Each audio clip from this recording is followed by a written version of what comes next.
Hey everyone, my name is Leo Young and this is my review of Rwby Volume 1.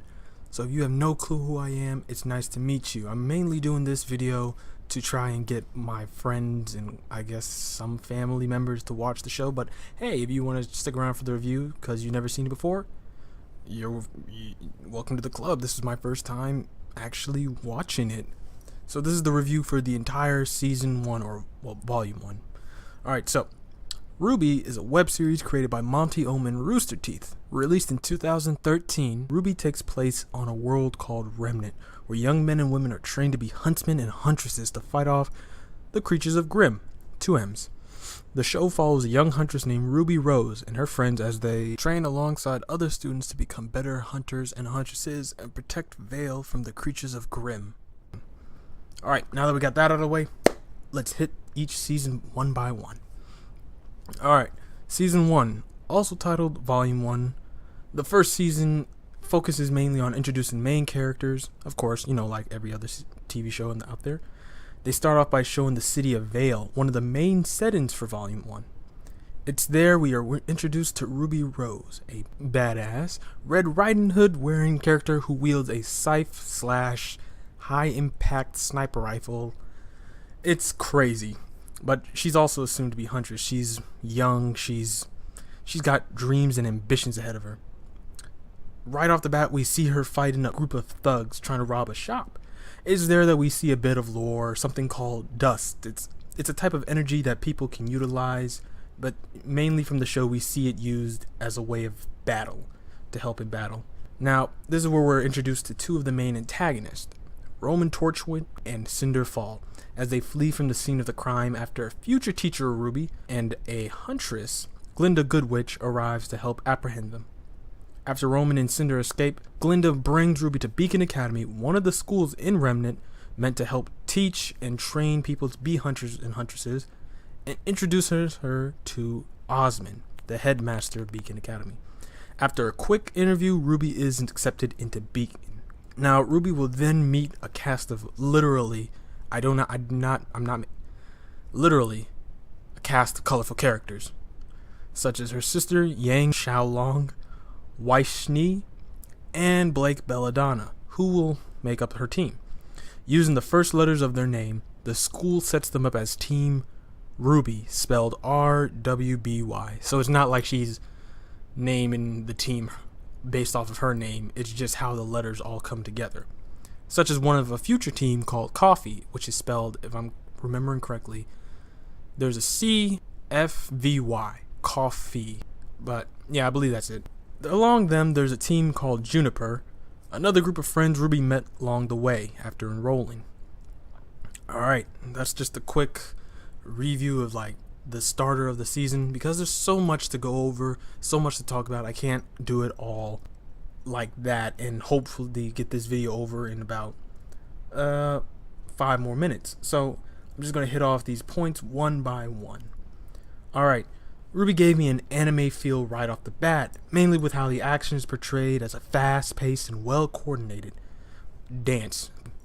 Now the thing is, I know that it's technically not an anime because apparently if it's American made, it cannot be considered an anime, but we still consider. I didn't write the rules. This is apparently how the rules are made, but hey, more power to them. Whatever. But Rwby had something special that I just couldn't put my finger on it, mainly because I don't like animes, but Rwby was just different. Alright? Now, the animation started off a bit wonky for Volume 1. I won't lie about that. And also, I don't know if this was like a running gag, but for some reason, all the civilians were shadow people. Like, there's a silhouette of a person, just a black silhouette, and they're walking. There's nothing wrong with them. They just didn't, put animation into them. And the last thing is how each character ran. They even did it in Red vs. Blue. The way that the characters run, it makes you feel like they've done something and you feel dirty about it. I really can't talk about it. But one thing I will add is they do definitely fix this in the second volume or the second season, and it's hands off to Monty for that. Volume 1 introduces the basic threat that the heroes will be facing, the Grimm and the White Fang. Now, the Grimm are these animalistic monsters with visible bones that I can only assume are used as armor, maybe weaponry. Their origin is explained in Volume 4, and telling it right now would kind of spoil the surprise as to an important backstory of the show. However, it is known that Grimm are attracted to negative emotions and choose to kill humans. You know, like normal monsters. Now, over to the other foot soldiers. The White Fang are a group of extremists, aka terrorists, who in some people's vision want equality, but to the White Fang's leader, want to be on top. Now, the thing about the White Fang is they are faunist, humans with animal features. There could be some with bunny ears, and actually, one of the members of Team Rwby, Blake Belladonna, is someone that we focus on, because you soon learn around, I believe, the final episode of this volume, which is chapter 16. Blake is a faunist. She has cat ears, and she was also a member of the White Fang. So they focus on that.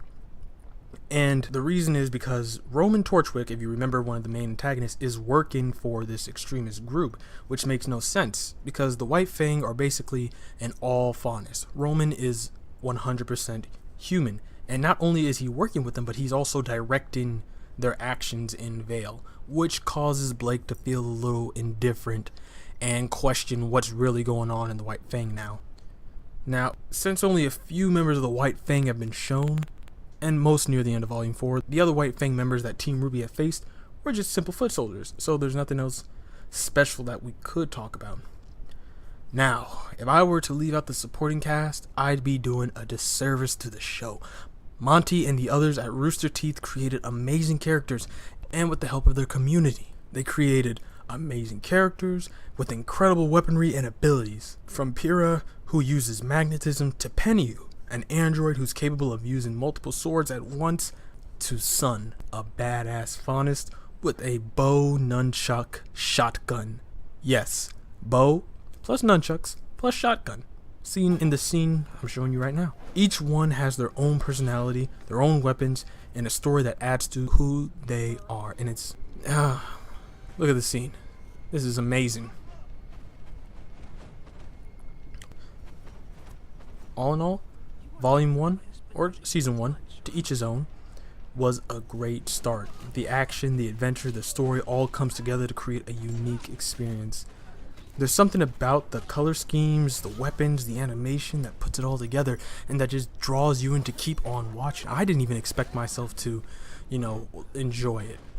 I watched Season 1, and then I took a couple weeks. I did Season 2, and I was like, I can't stop watching. I have to keep on watching. I binge watched the past 3 years. Well, not 3 years, but wow, hold up. What year is this? I binge watched Volume 2, 3, and 4, and when I stopped at 4 and I looked at it, I was like, really? They're already done with it? And this is just my personal talks and thoughts about it. Like, the show itself is amazing, and I would suggest that you do look it up. The show was created by Rooster Teeth and Monty Ohm, but you can definitely tell that the direction has changed, or it feels like it has changed after Volume 2. Now, especially the animation. Let me tell you, Season 4, something happened. I don't know what. They must be using a different animator. I know they use Poser for Volume 1 and 2. I don't know if they did for 3, but they're definitely using something for Volume 4. Maybe Maya. Anyways, this video has gone on way longer than, well, I want to say way longer than 10 minutes by the time I cut it down. But if this is your first time ever seeing me, hi, my name is Leo Young, and this is Impressive Graphics Comics, where we talk about anything and everything, media, comic, TV, stuff like that. And for my friends who have been watching me, you should really look up Rwby. Give it a chance. Look at Volume 4, the fight scenes. Look at Volume 3's fight scenes. Look at the food fight. If you're into action, if you're into story, I believe, the good middle part of Season 1. That's where you want to see it. That's where you want to look in for story. They follow in with more Team Juniper than Team Rwby. Anyways, I do hope you guys enjoyed. I'm not going to do Volume 2, because if I did and I followed through with every single volume, this would probably be an hour long.